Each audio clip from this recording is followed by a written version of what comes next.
I want to salute you, homie, for building your own thing and doing your own thing, creating your own platform, your own website. I got one life to live out my dreams, and I'm giving this thing all I got. I interview celebrities. I talk sports. I represent the culture. Right now, you're turning up on MrTaliaferro.com, shawty. Yeah! All right, Alfred Teleferro, Mr. Teleferro TV. What's going on, ladies and gentlemen? All right, I'm in the midst of addressing Drake's new record, Two Birds, One Stone. In the midst of it, he disses Pusha T and Kid Cudi. All right, I'm doing this one on Pusha T, though. I want to break this down, y'all, and I'm going to try to break this down as quick and as thorough as possible. All right, I'm going to read some of these lines first and foremost. In the midst of the song, I'm not going to go Drake flow. I'm going to just read it to you guys. But it's you with all the drug dealer stories. That's got to stop, though.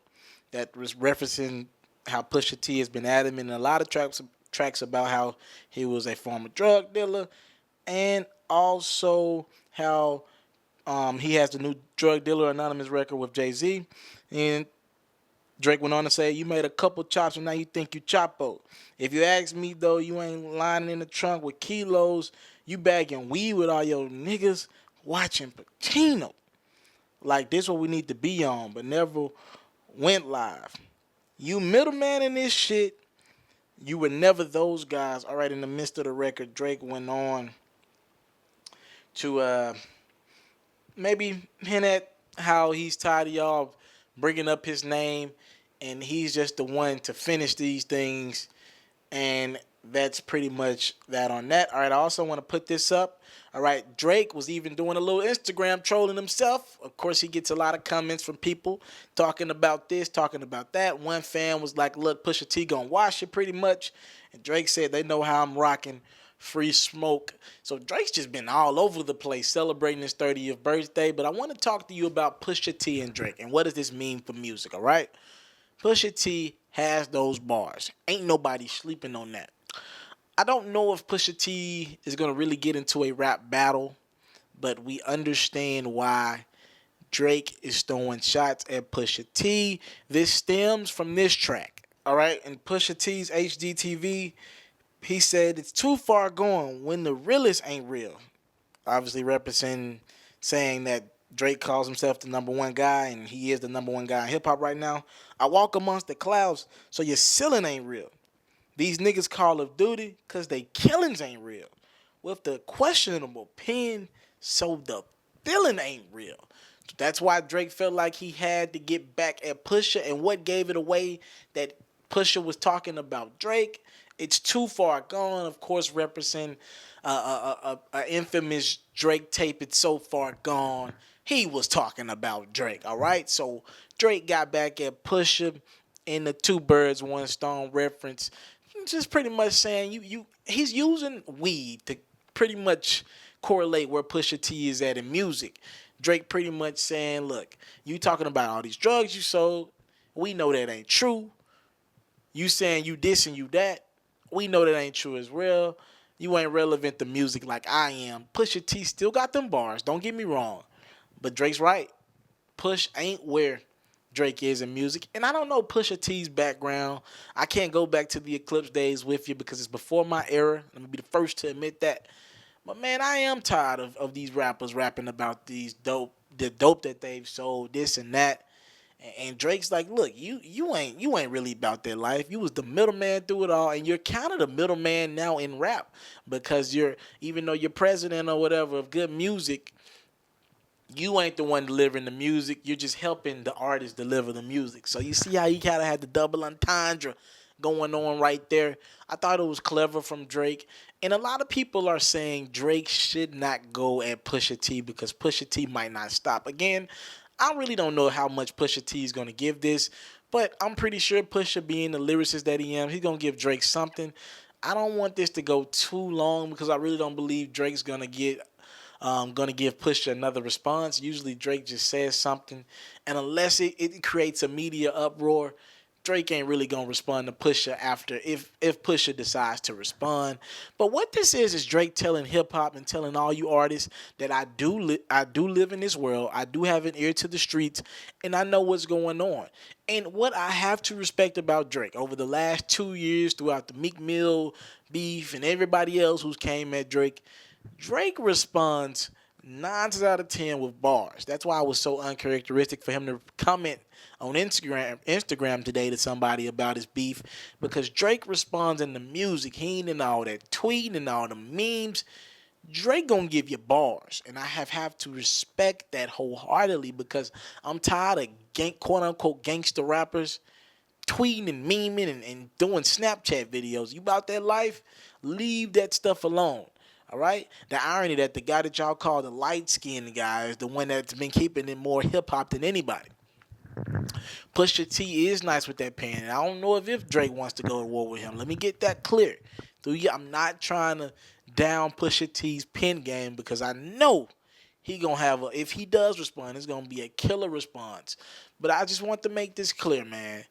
Drake has not bowed down to any battle with the real hip hop guys. This is now Meek Mill. This is now Joe Budden. This is now Pusha T and Kid Cudi in the same track. All right? Drake has not shied away. And we believe Drake and Jay-Z have been taking stabs at each other over the last year and some change. Apple title beef. We get it. But, man, you got to give Drake a lot of credit, man. A lot of credit. I don't know too many artists who would have went back at Pusha, man, like that. It just shows me that Drake ain't scared of none of you guys. Like, Drake ain't backing down to none of you rappers. The guy that's supposed to back down to y'all, he ain't backing down to none of you artists out there. And, man, all right, y'all guys, look, Drake has more to lose than anybody. All right, y'all want to keep having battles and beefs with a guy who, let's put this in perspective. His platform as a rapper is bigger than any other rapper we have going right now. I believe like with 27 million followers on Instagram. This guy's a superstar. This guy's a pop star still being a rap star. That's what it is. This dude is a pop star, not just a rap star, a pop star. So when you're like Pusha T and you decide to beef with Drake, yes, you get the popularity from being in that rap battle with Drake. But I want to make this clear. When Drake drops a record, it reaches 10 times as many people as if when Push drops a record, as if when Meek Mill drops a record, 20 times as many as when Joe Budden drops a record. I just want y'all to understand this. And Drake's not just writing diss records and freestyles. This dude is making records that are played in the clubs for months. So I hope Pusha T knows what he's doing, because he might be, if Drake decides to give him more bars. But even with this two birds, one stone, I'm pretty sure it's going to be in the clubs probably, or at least get some radio play. It's going to be around. So Push, I hope you got a plan with this, man. And I respect Drake, because it looks like Drake's telling the whole hip-hop world, y'all can talk, y'all can meme, y'all can do whatever. Y'all talk behind my backs. He's been on record of saying these dudes want me out of the game anyway. He feel like everybody's talking behind his back, trying to get Drake out of the game. He don't know who to trust. Anyway, all right, rappers, y'all keep saying that. Y'all keep saying y'all gonna get rid of this boy. Y'all keep talking about how he ain't the realest and all that, and all he's doing is real stuff. Do we know if he's writing this stuff or not? I don't know. I really don't know.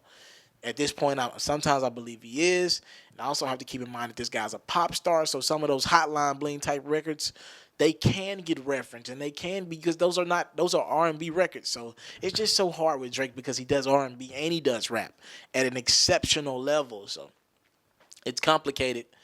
But all right, rap, Drake is sending a loud. This is a message to me. Like the Kid Cudi thing is, to me, it's pointless. Ain't nothing coming out of that for Drake. But what he just did with Pusha T, to me, this speaks volumes, man. Pusha T's a lyricist, man. And Drake has been responding as straight lyricist, man, over the last year and some change. Listen, y'all can talk about me. Y'all call me light-skinned all y'all want. Y'all can talk about me. But when it comes to you dissing me, I'm going to respond in that music. And that's something that you have to respect about Drake, man. Alfred Teleferro, Mr. Teleferro TV, thank y'all for the love, time, and support. I want y'all to comment. What do y'all believe about Drake?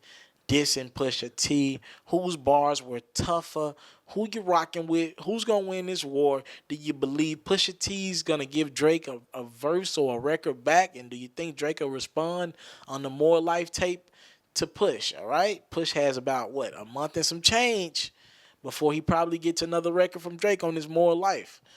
That's pretty much the time frame. I know Drake's gonna have a couple more bars from in there. He is the king of them subliminal messages in music. So you gotta know that Drake's gonna have more bars from you, if not more, in the near future. I don't think he's gonna back to back him like he did with Meek Mill, but I mean, it's obvious, man. Drake's about them bars, and he can cook them up quickly, Push. So the pressure's on Pusha T. You got about a month and some change to come with some kind of record in response before he probably gets more bars from Drake, all right?